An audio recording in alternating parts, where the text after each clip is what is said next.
Welcome back to part 30. I'm probably going to stop recording after this one. For a moment, I try to think of possible career paths that could reasonably benefit from his single skill before putting my mind to pertinent matters. Lilly seems pleased, if somewhat guarded, about the enthusiasm Hanako suddenly excited from those around her. She might not see it, but Hanako's much less panicked about the affair than I'd anticipated. Shuffling my way through the gaggle of classmates, I eventually managed to reach her. Don't worry, Hanako's fine. Thank you. I thought she might be overwhelmed by them. Don't worry, we'll be gentle. Both of us grimace in union. Hanako's nervous grin stays plastered on her face as another couple of girls move in to meet her. It's kind of amazing that even just a month ago she'd never have been able to cope with a situation such as this. Even when I first met her, the two of us completely alone, she sprinted away from the library. So, got everything you need? It's all packed. I just have to go to my room to pick it up on the way, and Hanako and I need to change. I guess we'd better get going then. Hanako? Hanako's head flicks up towards us in a flash, her face rather unmistakably appreciating the chance to extricate herself from the small group gathered around her. Coming! The long taxi ride to the airport is surprisingly pleasant, despite the three of us being rather squashed together to fit in the small back seat. On the other hand, maybe despite isn't the right word. Lilly pays the fare to the driver as we file out, Hanako's eyes flittering left and right. Thankfully there aren't too many people around, most of them being inside the main building rather than miling around outside. It isn't hard to spot Akira and Hideki, leaning against the fence while talking to pass the time. A large black travel bag, complete with wheels and travel handle, leans against the fence alongside them. Hideki's the first to notice us, pointing us out to Akira, who gives an over-enthusiastic wave. Hey! Hey! I grab Lily's travel bag for her as we go to meet the two, earning a nod of appreciation. I've got all my stuff here. You got yours? Plane ticket as well? Don't worry, I have everything. You? Yep, all ready to go. Not without problems along the way, I might add. The snide remark has his head roughly dragged around by a firmly clamped-on hand. Ah, yeah, I kinda sorta forgot it was in my trousers pockets. Trousers that I'd put in the wash. Oh no. Don't worry, don't worry. Did you know that you could print out tickets if you order online nowadays? It's really cool. Hideki's pained expression says that this wasn't a solution found quickly. Could have been worse, I guess. We'd better start off then. Check-in would be ready by now. Yeah, you're right. There's a certain amount of wistfulness in both their voices. To say nothing of the people left behind, meeting their family again after all these years would be big for them. Lilly. Hanako wraps Lilly in a gentle hug to say goodbye, one which is warmly reciprocated. Lilly and I share a brief hug afterward, each of us saying our goodbyes. Beside us, Akira and Hideki break off from a small hug and a word or two between them. It would probably look quite nice if not for the almost comical height difference between the two. Lilly takes a hold of her sister's arms. Once all that needs to be said in farewells is said, the two walking past the huge glass doors. Goodbye, Hisao. Hanako. See ya. Don't do anything stupid, shorty. We wave at them until they disappear from sight in the throng of people moving about inside. And then, we're alone. Well, that's that. I turn to see Hideki already beginning to walk off. See ya. He throws a hand into the air, in a manner I'd expect of Akira. In the end, it's just Hanako and I left standing alone. I rest my hand on her shoulder. She absent-mindedly gazes towards the front doors of the building, as if she might catch a glimpse of either of the two before they disappear. Don't worry, the time will pass fast. She hesitates for a moment, but eventually nods. With the scorching heat of the summer sun beaming down on us, we make our way to the nearby bus stop. It's strange, really. Just when I'd begun to see Lilly differently, she leaves on what almost feels like a pilgrimage to the past. In a way, though, that's just what I'd been doing since coming to Yamaku.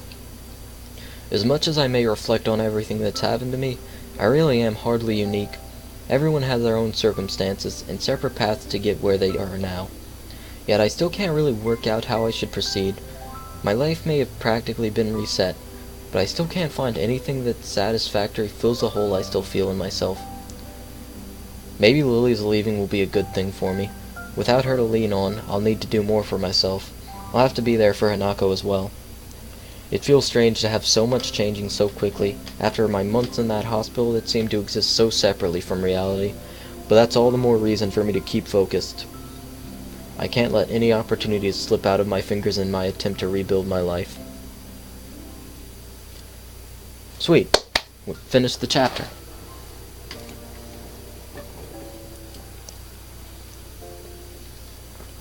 Act 3. Present.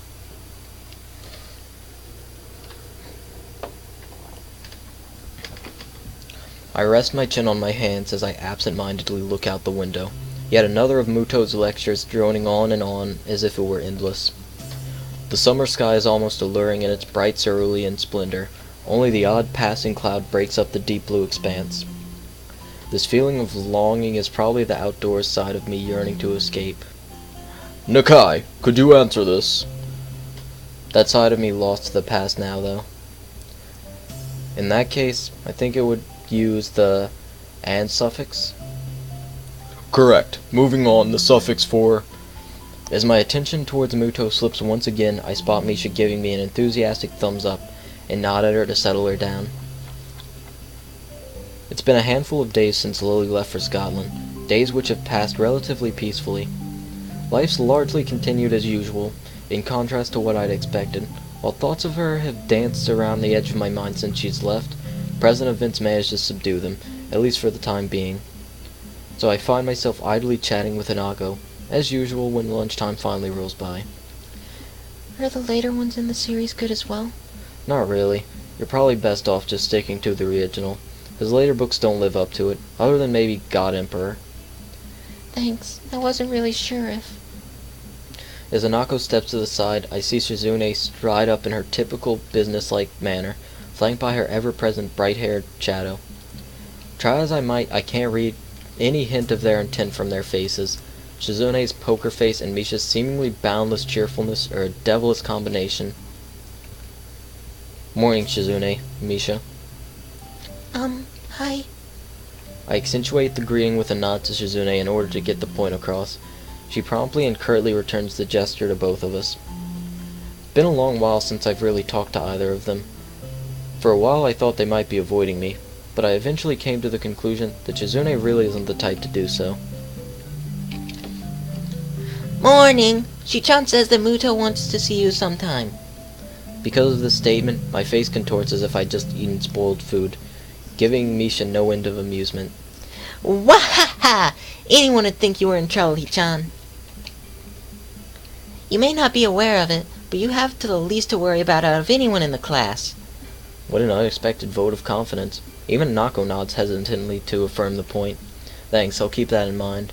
There was something I wanted to ask you, though. And what might that be, Hi-chan?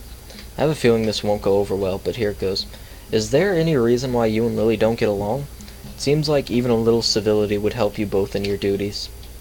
Shizune's cold stare after Misha's happily signs the words stops me in my tracks. In hindsight, I really could have worded that better. Out of the corner of my eye, I'm sure I see Hanako move back just a little. Thankfully, Shizune notices this and lets her temper dissipate as she forcefully runs her hand through her hair to let off steam. Perfectly on cue, Misha begins interpreting the second Shizune's arms begin to move. I would say that such matters aren't relevant to you, but since you seem to have befriended Lily... She pauses to adjust her glasses, evidently attempting to articulate her point in the best possible manner. While I assume the same of her, I cannot call my own views on the matter unbiased. Suffice to say, we were closer before than we are now. Shizune makes a quick gesture to Misha to stop her from interpreting, then has a quick meeting with her before proceeding. The fact that the two can communicate so easily, yet so secretly right in front of us is slightly disconcerting. Hanako seems to share my curiosity at the proceedings, looking on with thinly masked interest. As they finish their opak conversation, Misha looks slightly deflated. I guess her opinion on the matter wasn't followed. Shi-chan says you should ask Lily about it. is she doesn't want to be the one that gets you involved.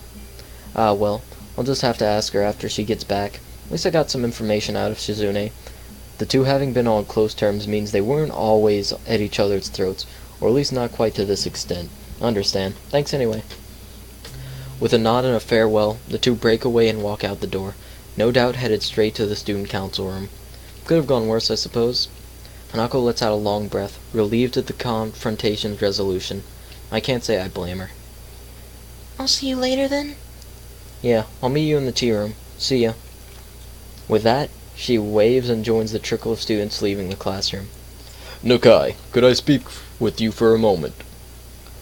Delivered in his typical monotone manner, he apparently decided that I need a reminder to see him already.